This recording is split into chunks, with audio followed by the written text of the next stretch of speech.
Salut tout le monde, on se retrouve aujourd'hui pour une vidéo découverte. Je crois que c'est la première que je fais, il me semble. En même temps, il n'y a pas beaucoup de sorties, donc il n'y a pas beaucoup d'occasions d'en faire. Mais je voulais en faire une aujourd'hui pour parler de Thriller 40, qui est sorti hier. Voilà, moi j'ai reçu mon exemplaire aujourd'hui avec 24 heures de retard. Ceci dit, je me suis retenu d'écouter les bonus pour pouvoir les découvrir en direct, en vidéo, et de pouvoir vous donner un petit peu mes impressions sur ce CD qui contient des bonus.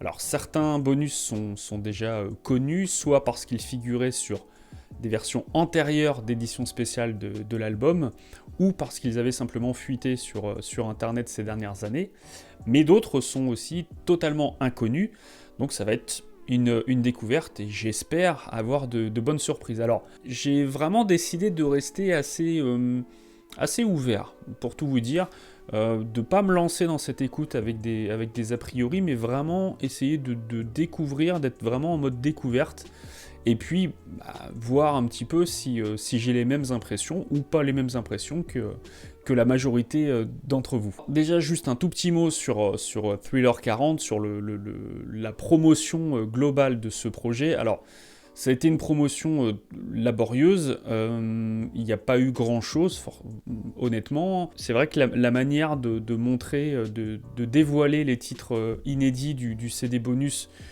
c'était juste minable, avec cette espèce de montage pour faire le chiffre 40 avec les titres des chansons du CD bonus. Un truc hyper amateur, c'est même fou quoi que ce soit si amateur. Et plein de choses qui apparemment sont passées à la trappe, puisque Sony Music avait quand même l'intention de faire beaucoup plus de choses, mais l'esthète a posé apparemment son veto sur la plupart des choses que Sony Music a proposées. Donc au final, on s'est retrouvé avec une promotion assez inexistante. Il y a eu par exemple, ce qui est quand même une grande nouvelle, le clip de Thriller, de Beat It et de Billie Jean qui ont été proposés en 4K, ce qui est une première, parce que jusqu'à maintenant, aucun clip de Michael Jackson n'était proposé ne serait-ce qu'en HD. Ce qui est assez fou d'ailleurs pour l'artiste qui a révolutionné le vidéoclip, que l'esthète ne fasse rien pour proposer ses clips en HD, c'est ce qui est fou. Ceci étant, ils se sont enfin décidés à le proposer en HD, et il y a eu très très peu de communication là-dessus. Ça a été... c'est passé un peu inaperçu au final, mis à part pour les fans. Donc globalement, cette promotion Thriller 40 est quand même pas géniale. Il y a eu la polémique avec le premier logo qui est très amateur, ce qui a posé encore une fois une grosse interrogation en se disant on a vraiment l'impression que ces gens-là sont amateurs ou font le strict minimum, et on se rend compte petit à petit que finalement l'esthète met le paquet sur les comédies musicales, sur les spectacles, je pense au spectacle permanent de Las Vegas ou la comédie musicale MG's The Musical. Et en fait, ils mettent plutôt le paquet, même au niveau de la communication, sur ces projets, mais tout ce qui tourne autour de sorties posthumes, d'éditions spéciales, etc. Alors soit il n'y en a pas, soit le peu qu'il y a, ça passe un peu inaperçu. Voilà. Donc ça, c'est mon avis en tout cas sur la promotion de Thriller 40. Et heureusement, Sony Music a quand même mis son veto sur le premier logo qui était proposé, qui était immonde. Et ils ont posé leur veto pour dire non, il faut quand même qu'on fasse quelque chose d'un un peu moins amateur et un peu moins moche. Et donc il y a ce design. Alors, ouais, c'est plutôt sympa ce petit fourreau. Moi je trouve ça bien. C'est pas mal. Alors après, on a donc le CD. Ah ok, donc il y a un truc derrière qui est... Ah oui, ok, on retrouve les titres. Et donc voilà, il y a la petite mention sous le titre de l'album, The World's Biggest Selling Album of All Time, donc l'album le plus vendu de tous les temps. Et donc on a un premier CD donc avec l'album. Et normalement, je pense, voilà, le deuxième CD qui est derrière, avec les bonus. Et on retrouve le petit logo Thriller 40 ici. C'est plutôt réussi, je trouve. C'est sans prétention, mais ça fait le job. Voilà. Alors après, on va regarder un petit peu le livret, parce qu'apparemment, il y avait des petites surprises dedans. La photo avec Quincy Jones, voilà. Les photos du clip Beat It, mais qui apparemment, ouais, on a l'impression que c'est un peu des captures d'écran. Je pense pas que ça va se voir en vidéo, mais c'est très flou. C'est pas, ouais, c'est pas hyper beau. Pareil pour Billie Jean, hein. Là, pour moi, c'est des l'impression d'arrêt sur image. Ouais, c'est flou, quoi. Ah, une photo sympa du tournage du clip. Alors c'est un peu voilà, c'est un peu en noir et blanc, mais c'est joli, ouais. Ça c'est sympa. Ah voilà, donc ça j'en avais entendu parler, hein, j'avais vu les photos fuitées. C'est les photos avec la session, voilà, la session d'enregistrement de Vincent Price, qui est donc lui qui fait la fameuse voix très gutturale dans la chanson Thriller. Ça c'est la bonne surprise du livret, et puis derrière on retrouve le petit logo. Bon, franchement, moi je le trouve, ce livret, c'est pas mal, hein. Bon, après, voilà, on peut redire un peu sur la qualité de certaines photos, mais globalement, je trouve que c'est plutôt une bonne impression, pour moi, en tout cas. Alors, on va passer directement au CD bonus, parce que l'album, bon, je le connais un peu, hein, depuis quelques années maintenant. Donc on va passer sur le CD bonus directement. Pour les petits curieux, j'écoute sur une platine CD qui est une Kenwood DP1100 SG, voilà, et avec un casque qui est donc un Sennheiser HD 515. Voilà, comme ça les curieux savent quel matériel j'utilise pour cette écoute.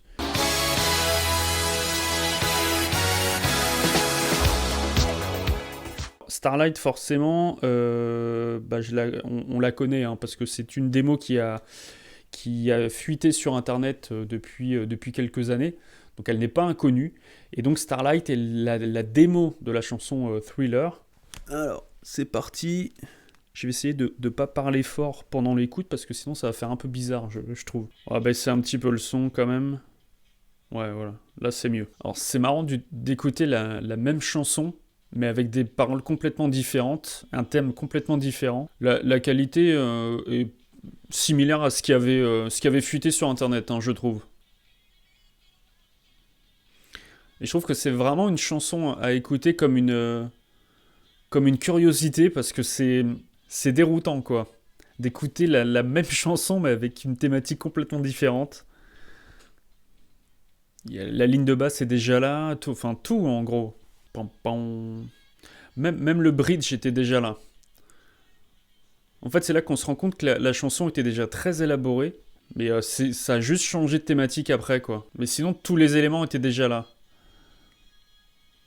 Ok, donc pas de surprise particulière avec Starlight, parce que voilà, on la connaissait déjà, elle avait déjà circulé, elle circulait déjà sur internet depuis un petit moment, mais je sais qu'il y a des gens qui étaient un peu déçus du fait de voir Starlight ou d'autres titres, je vais y revenir après, qui étaient présents sur ce CD bonus, en disant ouais mais on les connaît déjà. C'est vrai, mais je vais nuancer un tout petit peu. Ils ont circulé sur internet, mais moi je trouve que c'est intéressant quand même de leur donner une vie officielle, de les inclure dans un projet et de leur donner une vie officielle. Donc moi ça me dérange pas que Starlight soit sur ce CD bonus. En plus, c'est vraiment typiquement une pure démo de l'album Thriller. Pour le grand public, en tout cas, les gens la connaissent pas forcément. Ils vont trouver ça comme une curiosité en se disant ah, mais c'est marrant, c'est pareil que Thriller, mais c'est pas du tout les mêmes paroles, et il n'y a pas l'effet épouvante dans cette chanson. Donc, pour moi, ça me dérange pas spécialement qu'elle soit présente.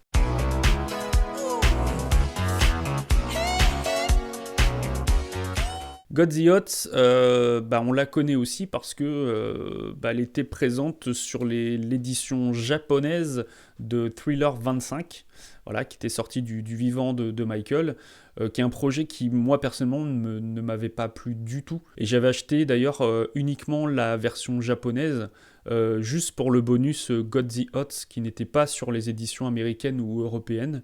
Mais ça fait très très longtemps que je ne l'ai pas écouté, donc bon, ça va être l'occasion de m'y remettre. Je trouve qu'elle est très typique des sons, des démos de Thriller. On a les synthés, la ligne de basse, le rythme. On est vraiment sur quelque chose qui est très très typique, je trouve, de cet album. C'est pas un hit, mais c'est quand même une chanson, je trouve, qui fonctionne bien, qui est entraînante. Ouais. Ah, j'adore cette partie. Ouais, ça fait longtemps que je l'avais pas écouté. Ouais, c'était sympa. Ça m'a fait plaisir de me replonger dans cette chanson. Encore une fois, je trouve que après, faut la prendre comme une démo, un titre pas très abouti, etc. Mais je trouve qu'elle elle entraîne bien, elle fait le job. Et bon, après, on peut effectivement se questionner sur sa présence sur Thriller 40. Elle est là, voilà. Elle a le mérite d'être là. C'est vraiment une démo de l'album, etc. Donc bon, elle a toute sa légitimité en tant que démo. Maintenant, le fait qu'elle ait déjà été disponible dans une édition spéciale antérieure, on peut effectivement se questionner là-dessus. Bon.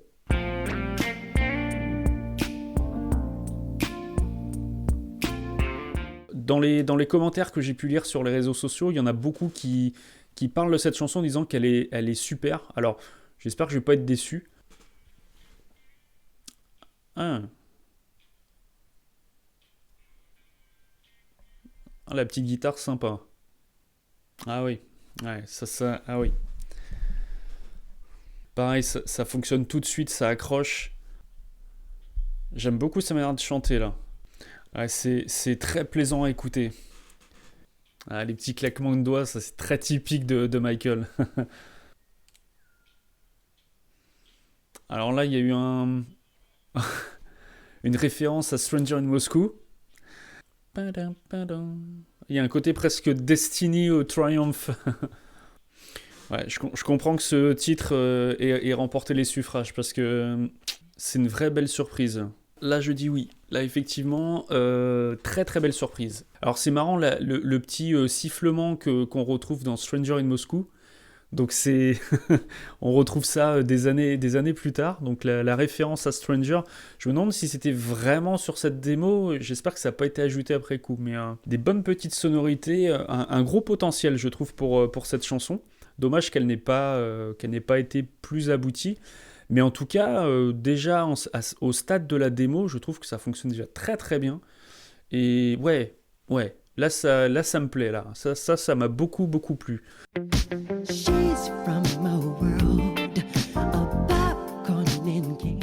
Ouais, bah ça on la connaît depuis 2001 dans l'édition spéciale de Thriller, donc ça fait déjà plus de 20 ans qu'on la connaît. Donc, alors c'est une chanson que j'aime beaucoup, hein, Carousel. Je trouve pareil, elle entraîne bien, elle fonctionne instantanément. Mais bon, là, pour le coup, on la connaît vraiment. Elle a vraiment eu une vie officielle et puis elle a vraiment été beaucoup diffusée. Donc là, pour le coup, je trouve que c'est un peu redondant de la remettre une nouvelle fois dans le CD bonus. Mais j'aime bien Carousel. Je trouve que pareil, ça marche tout de suite. Il y a un bon petit flow. Par contre, c'est marrant, je trouve qu'il y a au niveau du son, il y a comme un voile, je trouve, sur la chanson. Ah, c'est étonnant, je sais pas quelle est la source pour cette version, mais hein, il y a un truc sur le son, il y a un voile. Bon, alors la chanson en elle-même, bon, on la connaît, il n'y a pas de surprise. Par contre, ouais, il y a un truc au niveau du son, je trouve. On n'a pas un son clair, on a un son qui est un peu comme enfermé. C'est étonnant, cette qualité de son. C'est pas terrible, là, pour le coup. Je trouve que ça gâche un peu le plaisir. Donc, on va dire petite déception, quoi, pour Carousel. Et plutôt grosse déception pour la qualité du son, parce que il y a quelque chose qui va pas, quoi.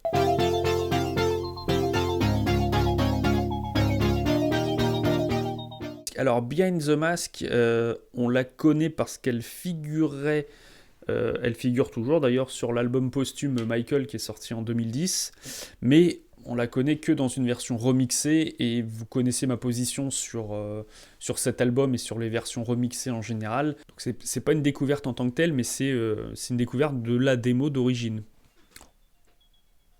Alors, il y a un souffle de dingue, on dirait comme quelqu'un qui a appuyé sur un bouton magnéto, quoi. C'est très kitsch cette ligne, mais avec la voix de robot derrière, c'est vraiment le morceau très kitsch, mais j'aime beaucoup, hein. Moi, j'aime bien, moi. Après, au niveau de la qualité, c'est moyen. Enfin, c'est moyen. c'est pas génial. On est sur des sons très jeux vidéo, je trouve. Donc il y a un côté très rétro gaming presque dans cette chanson. Musicalement, c'est un peu le bordel. Il y a plein de choses, ça peut paraître un peu brouillon. Je vais dire globalement, j'aime bien. Même si c'est un côté très rétro, comme je disais, presque rétro gaming au niveau des sons, un peu 8 bits, 16 bits. Enfin, bon, moi j'aime pour le côté kitsch parce que sur moi ça fonctionne. Après, je peux comprendre que pour d'autres personnes vont trouver ça nul, vont pas aimer, parce que c'est vrai que c'est un peu Capharnaüm au final quand on écoute ça. Par contre, il y a vraiment un truc au niveau du son. On entend clairement du souffle, limite presque des bruits des gens parler derrière. C'est très spécial. C'est étonnant qu'ils aient pas pu gommer certaines choses. Bon, ceci dit, je sais que pour d'autres artistes, des fois, il y a aussi des démos qui sont pas toujours en bonne qualité. Donc, bon.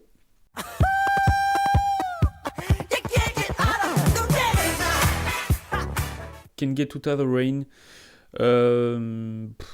Qu'on connaît déjà beaucoup parce que c'est une chanson qui a été utilisée en phase B de plusieurs singles de l'album Thriller, donc je pense que c'est pour ça qu'ils l'ont ajouté en bonus, mais c'est vraiment pas une chanson inconnue quoi. C'est une chanson qui est en fait la deuxième partie de la chanson You Can't Win que Michael chante dans le film The Wiz, sorti en 1978, et qui a été remodifié ensuite après la sortie du film et après que la chanson You Can't Win soit sortie une première fois en single, un peu à la fin de la promo du film, bon, qui a été un échec commercial complet. Mais la BO vaut vraiment le détour et je vous la conseille si vous ne la connaissez pas parce que la BO qui est donc produite par Quincy Jones, et c'est à cette occasion que Michael a rencontré Quincy, mais c'est vraiment une BO excellente, vraiment très bien produite. Mais bon, donc en tout cas, cette chanson, même si elle a été un petit peu remaniée par la suite, en tout cas cette chanson n'est pas inconnue quoi. Effectivement, si on pense pour le grand public, on va dire ok, les gens qui à l'époque n'ont pas acheté des singles de l'album Thriller, bien qu'à l'époque il s'en est comme vendu beaucoup, ok, on va dire qu'il y a des personnes qui ne connaissent pas cette chanson, mais ouais, je trouve que c'est un peu la facilité de l'avoir mise. Bon, par contre on sent que ça a été quelque chose de très abouti, qui a été vraiment produit par Quincy. On retrouve totalement le style de Quincy, je trouve, dans cette chanson. Il y a un côté un peu stuff like that, avec une bonne petite ligne de basse, ça claque, quoi. C'est un peu funky. Bon, là, c'est vraiment la version épurée de la version originale. Il y a un peu moins d'effets, c'est un peu plus centré. Bon, alors après, il y a rien à dire. Musicalement, ça fonctionne très bien. C'est efficace, ça marche bien, c'est très funky, il y a une bonne ligne de basse. Après, voilà, encore une fois, c'est plus sur le choix de l'avoir incluse, où là, je trouve que c'est un peu plus discutable.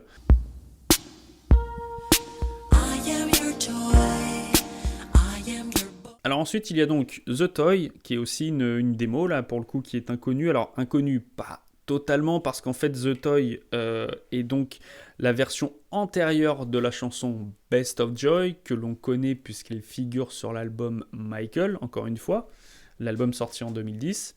Et The Toy, a priori, est la version antérieure de Best of Joy. Mais ça va être, je trouve, intéressant à écouter, parce qu'encore une fois, c'est la version d'origine, et qui a ensuite été retravaillée par Michael, ce qui est assez courant dans sa discographie. Parfois, il travaillait sur des démos, il les mettait de côté, il les reprenait quelques années plus tard, et il retransformait la chanson. Donc des fois, on avait des différences de paroles entre la première et la deuxième version, mais on retrouve beaucoup de similitudes. Donc je pense que c'est ce qui va se passer ici. La boîte à rythme. Ouais, effectivement, on retrouve. Ouais, on retrouve vraiment du Best of Joy, quoi, en gros. C'est Best of Joy en version démo avec des paroles un peu différentes, quoi. Donc la boîte à rythme, je trouve que ça fait très démo, quoi. Et c'est intéressant, je trouve, d'écouter cette version d'origine, qui devait figurer l'origine sur la bande originale du film du même nom, The Toy, avec Richard Pryor, et qui n'a pas figuré finalement. Ah, elle est courte. 3 minutes, quoi, en gros. Moi, je trouve ça quand même intéressant d'écouter cette version antérieure de Best of Joy. Donc, on connaît déjà un peu la mélodie, les arrangements, etc. Mais moi, je trouve ça quand même intéressant d'écouter cette version. Après, c'est vrai que c'était une chanson qui de base était plutôt destinée à un film. Je pense pas qu'elle était à l'origine destinée vraiment pour l'album Thriller. Donc, est-ce qu'elle a vraiment sa place sur ce CD? Je vais dire un peu comme pour le reste, ça mérite d'être là, quoi.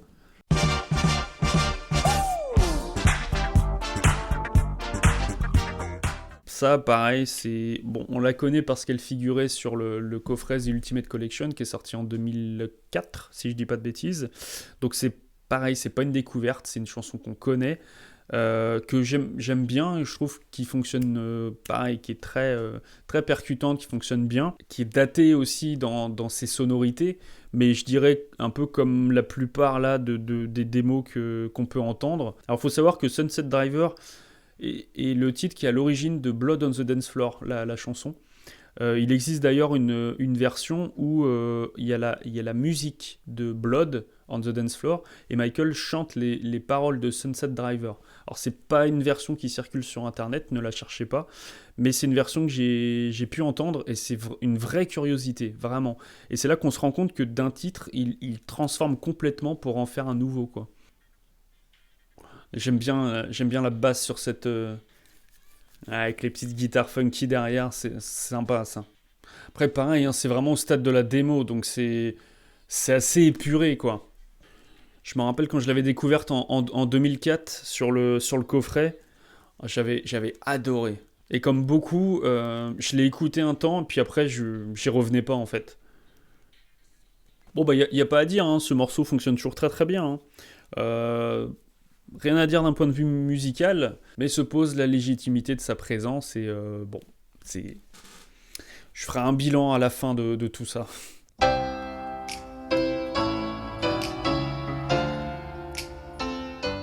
Alors j'ai vu aussi ce titre revenir un petit peu dans les discussions. Je sais qu'il y en a qui ont beaucoup aimé, d'autres un peu moins, qui ont trouvé que c'était assez décevant. Bah on va voir, hein, ce que j'en pense. Des mots très bruts là. Alors pareil, le son est un peu... Alors là on dirait qu'il y a un bout qui a coupé. Alors mis à part le piano, tout est fait en beatbox.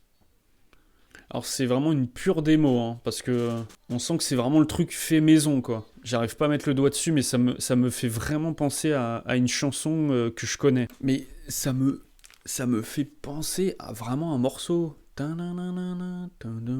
J'arrive pas j'arrive pas à trouver. Alors après, c'est une démo qui est très surprenante, je trouve. Tout est fait en beatbox par Michael. Le rythme, tout. Enfin, donc c'est intéressant, je trouve. C'est pas le morceau du siècle, c'est pas la démo du siècle. Après, est-ce que je vais vraiment revenir dessus et l'écouter plusieurs fois? Je pense pas. Je pense pas. Mais intéressant à écouter quand même, de toute façon.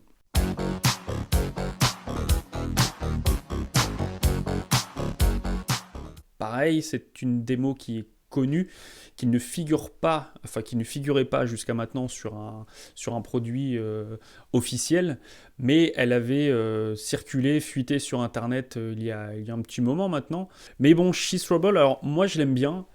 Pareil, on est vraiment sur les démos typiques époque thriller avec les synthés, etc., les boîtes à rythme et tout. Mais c'est un morceau qui, moi, je trouve, est pas mal, qui aurait peut-être mérité d'être un peu plus abouti. Ok, on la connaît, mais ça lui offre une vie officielle, et je trouve que c'est bien. Mais ceci dit, quitte à lui donner une vie officielle, ça aurait été intéressant d'inclure également les deux autres qui circulent sur Internet, dont Nightline et Hot Street, et qui, elles, du coup, bah, se sont retrouvées sur la touche, et qui, voilà. Bon, c'est dommage. On trouve vraiment les sonorités de Thriller, hein. C'est indéniable. Ça, j'aime bien cette partie-là. En fait, je trouve que c'est le refrain qui est peut-être moins efficace sur cette chanson. Les couplets, je trouve, c'est vraiment la force de cette démo. Le refrain, bon, Bon, après, on sent que c'est au stade de la démo, hein, que ça avait besoin d'être encore un peu travaillé, développé. Un peu comme Starlight finalement. Bon, bah voilà. Je suis arrivé au bout des 10 titres de ce CD bonus. Donc il va être temps de faire un petit bilan.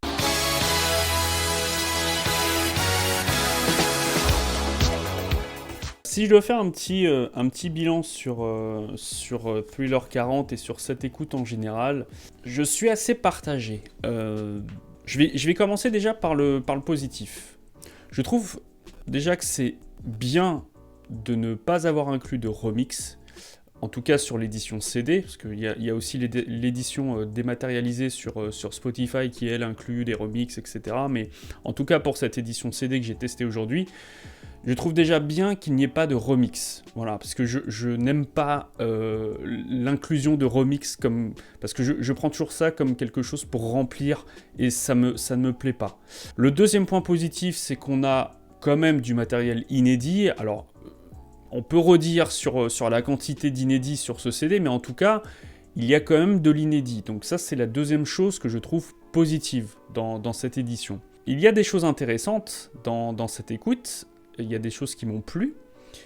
Il y a des choses, je pense, qui peuvent plaire au grand public, hein, au-delà de la sphère des fans. Je ne sais pas trop quelles sont les sources en fait, d'origine de certains morceaux, mais je pense à mon avis qu'il y en a certains, ça vient simplement d'une cassette audio, mais il n'y a pas eu un vrai travail de restauration derrière, ce qui est dommage. Donc ça, c'est plutôt négatif parce qu'au final, je trouve qu'on a une qualité effectivement assez inégale entre les morceaux. Bon, si avec ça, moi, ça me gênerait pas trop, mais c'est vrai qu'on peut regretter qu'il n'y ait pas eu un travail de restauration derrière. Ce qui est étonnant, c'est qu'a priori, ça a été masterisé de nouveau chez Bernie Grundman. Bon, ça, j'entends pas trop le travail qui a été fait derrière sur certains morceaux. Voilà. On peut regretter aussi l'absence de morceaux qui auraient quand même mérité d'être là.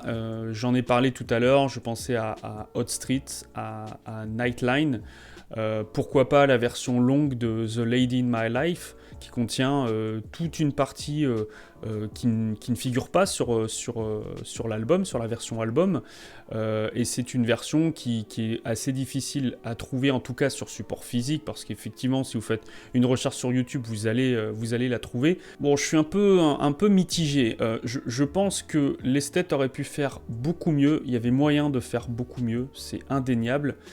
Dans le même temps, je me dis, ils auraient pu faire pire aussi, parce que quand on voit d'où on est parti pour cette édition, avec un logo immonde, avec un plan com qui est complètement foireux, j'avais peur. Honnêtement, j'avais peur qu'on nous ponde quelque chose de vraiment nul. Il y a eu un minimum d'effort, comparé à la version anniversaire de Off the Wall, hein, qui est sortie il y a quelques années, je le rappelle, où là, on était sur quelque chose d'absolument ridicule. Là, on va dire qu'on n'est pas dans le ridicule, mais on n'est pas non plus dans quelque chose qui va contenter tout le monde et que, voilà. Je pense, alors moi j'aurais fait partie de l'esthète, je pense que j'aurais sorti peut-être une version un peu épurée de CD, un peu comme on a là, alors après certainement avec des titres que j'aurais enlevés et remplacés par d'autres, mais j'aurais peut-être fait une version un peu grand public comme ça, et j'aurais fait une version un peu plus deluxe, avec pourquoi pas 3 ou 4 CD, où là j'aurais inclus les versions instrumentales, les versions edit de l'époque. En gros, un peu ce qu'ils ont mis dans la version dématérialisée, hein, sur Spotify par exemple. Il y a la démo de PYT, qu'on connaît parce qu'elle figurait sur le coffret The Ultimate Collection, mais qui aurait pourquoi pas pu être remis dessus avec d'autres bonus, voilà, faire quelque chose d'un peu plus garni, voilà. C'est le regret que j'ai en fait, qu'il n'y ait pas eu quelque chose de plus garni, en tout cas en support CD, en support physique, pas en dématérialisé.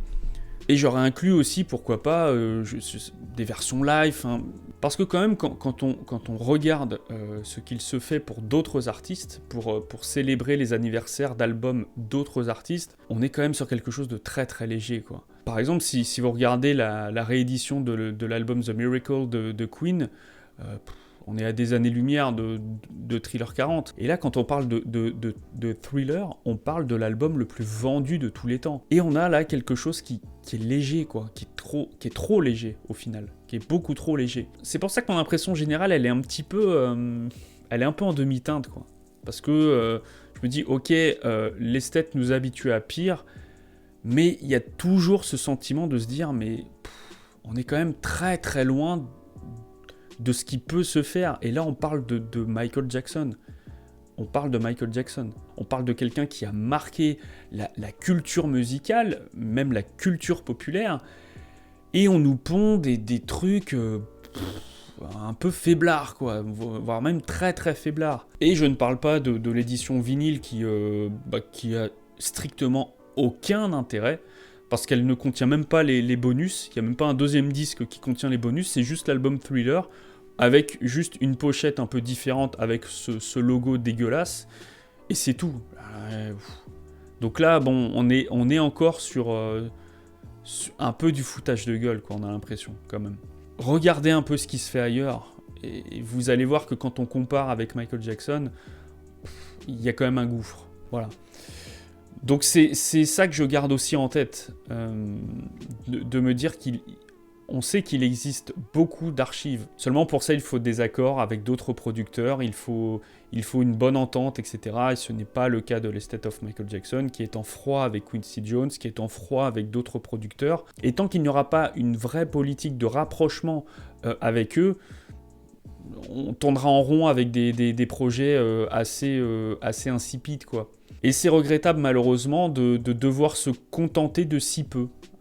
Même si, encore une fois, ça aurait pu être pire. Et encore une fois, on parle de l'album le plus vendu de tous les temps. Juste ça, quoi. Voilà. Après, je ne perds pas de vue non plus que Michael, de son vivant, nous a proposé Thriller 25. Et Thriller 25, c'était... Alors moi, mon avis, c'est que c'était un projet complètement foireux, qui n'avait aucun intérêt. En gros, ses plus grands hits de l'album étaient remixés. Alors, déjà sur le principe, ça me plaisait pas. Le résultat était franchement nul. Peut-être que certains d'entre vous ont aimé le résultat, moi pas du tout. Je perds pas non plus de vue que Michael, de son vivant, a aussi proposé quelque chose de franchement pas génial pour fêter l'anniversaire de son album emblématique. Donc voilà pour cette écoute, pour mon avis. Alors comme je dis toujours, mes propos n'engagent que moi, c'est simplement mon avis personnel sur cette écoute, sur ce projet. Moi c'est mon avis, je l'exprime, donc vous avez le droit d'être d'accord ou pas. En tout cas, je vous remercie d'avoir regardé cette vidéo, j'espère qu'elle vous aura plu. J'ai d'autres projets vidéo en tête que je vais développer prochainement, je vous en parlerai certainement sur les réseaux sociaux. Je vous remercie, je vous dis à très bientôt pour d'autres vidéos, ciao.